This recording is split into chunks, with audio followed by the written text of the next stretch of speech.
할렐루야, 좋은 아침입니다. 오늘도 말씀으로 우리 가운데 찾아오시는 주님을 경험하고 이 하루를 또 승리하는 우리 모두가 되기를 소망합니다.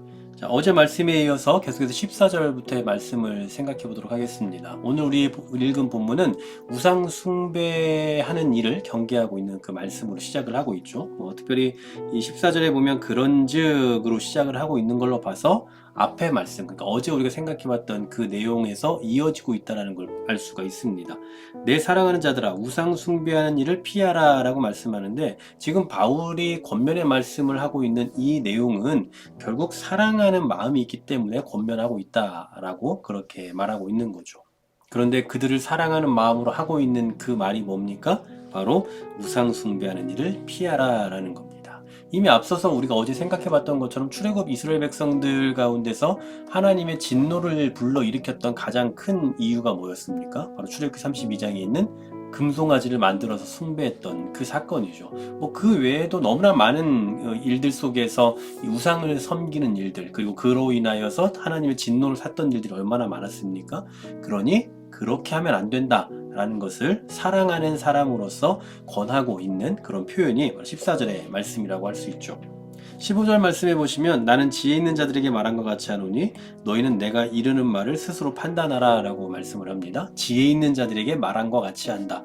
우리가 늘 살펴봤던 것처럼 고린도 교인들 가운데 스스로 지혜 있다고 생각했던 사람들이 많았잖아요. 참된 지혜를 가지고 있다면, 그렇다면 내 말을, 이 사도 바울의 가르침을 받아들여야 한다라는 그런 이야기죠. 다시 말하면 지금까지 쭉 이야기하고 있었던 그 출애굽 백성들의 과오, 그들이 범했던 그 우상 숭배를 하지 말아라고 했던 그런 내용들을 잘 듣고 순종해야 된다, 따라야 된다. 너희가 정말 지혜가 있다면 반드시 그래야 한다라는 그런 표현이죠. 그러면서 사도 바울은 이제 성찬 예식에 대한 이야기를 합니다. 16절부터의 말씀을 보면 성찬 예식에 참여하는 것과 우상의 잔치에 참여하는 것을 이야기하면서 하나님을 섬기는 것과 우상을 숭배하는 것은 하나가 될 수 없다. 이제 이러한 가르침을 하게 되죠. 먼저 16절 말씀해 보시면 축복의 잔이 나오고 있습니다. 우리가 알고 있는 것처럼 예수님의 피에 참여하는 그런 의미를 지니고 있죠. 그리고 그 뒤에는 이어서 우리가 떼는 떡은 그리스도의 몸에 참여한다. 우리가 잘 알고 있는 것처럼 성찬식에서 떡을 떼는 그 행위를 이야기하는 겁니다. 떡을 떼는 것은 예수 그리스도의 몸에 참여하는 의미가 있잖아요. 그러면서 이 17절 말씀 보면 떡이 하나고 많은 우리가 한 몸이다. 그래서 우리가 다 한 떡에 참여한다라고 표현을 하는데, 과거에 그 당시에는 떡을 떼는 일을 했습니다. 지금 우리가 이렇게 편의상 떡을 갈라놓고 빵이나 이런 것들, 각종 떡에 해당하는 것들을 갈라놓고 이렇게 하나씩 집어서 먹는 그런 예식을 하지만, 이 당시에는 한 떡을 가지고 그 떡에서 서로 떼어서 먹는 어떤 그런 예식을 했었단 말이죠.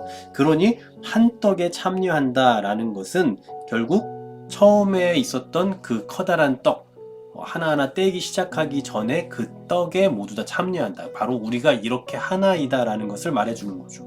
그러니까 많은 우리가 참여했다라고 말하잖아요. 많은 우리가 한 몸이다. 이것은 이 그리스도 안에서의 연합을 이야기하고 있는 겁니다. 한 떡. 이것은 예수 그리스도의 몸이에요. 그러니까 우리 성도는 결국 어떤 존재냐?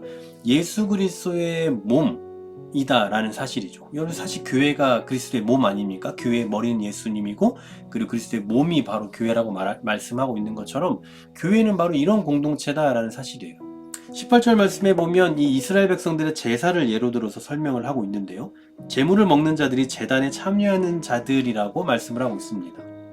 레위기에 보면 이 제사장이 제물의 일부를 먹는 게 나오잖아요. 화목 제물 가운데 감사 제물을 드리는 것을 보면 이 제물 가운데의 고기의 일부가 하나님께 드려지고 그 잔치에 참여한 사람들이 나머지를 이렇게 나누어 먹는단 말입니다. 하나님과 이 잔치에 참여한 그 사람이 거룩한 교제를 누리고 친교를 누리는 것, 그것이 바로 그 화목제의 의미를 또 갖고 있단 말이에요. 마찬가지로 이 성만찬에 참여한다는 것은 예수 그리스도에 의하여서 친교를 누리고 하나됨을 의미한다라는 겁니다. 그러니까 저는 오늘 이 말씀에서 우리가 생각해 볼 수 있는 게 뭐라고 생각하냐면,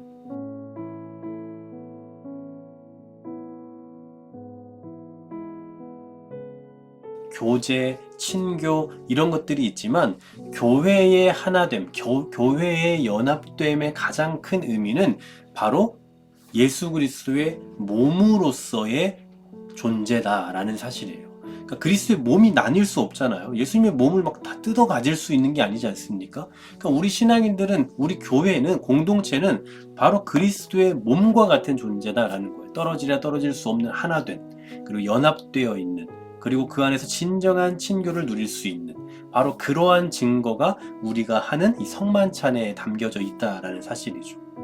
단순히 성만찬을 생각하는 것은 아니겠지만, 우리가 지금 성만찬에 대한 이야기를 하려고 하는 것은 아니니, 우리가 교회됨의 의미가 어떠한 것인지, 한 교회, 한 몸, 한 떡됨이 어떤 중요성을 가지고 있는지를 좀 생각해 볼 수 있으면 좋겠습니다. 여러분이 교회로 존재하고 있다는 거, 교회 공동체로 살아가고 있다는 거, 그것이 얼마나 큰 의미인지를 이 아침에 다시 한번 좀 생각하시면서 여러분과 하나된, 함께하고 있는 여러분의 소중한 공동체, 그리고 한 몸 된, 하나의 연합된 그 공동체가 얼마나 소중하게 이루어져 있는지를 다시 한번 깊이 각인하는 이 아침 되기를 주 이름으로 간절히 소망합니다.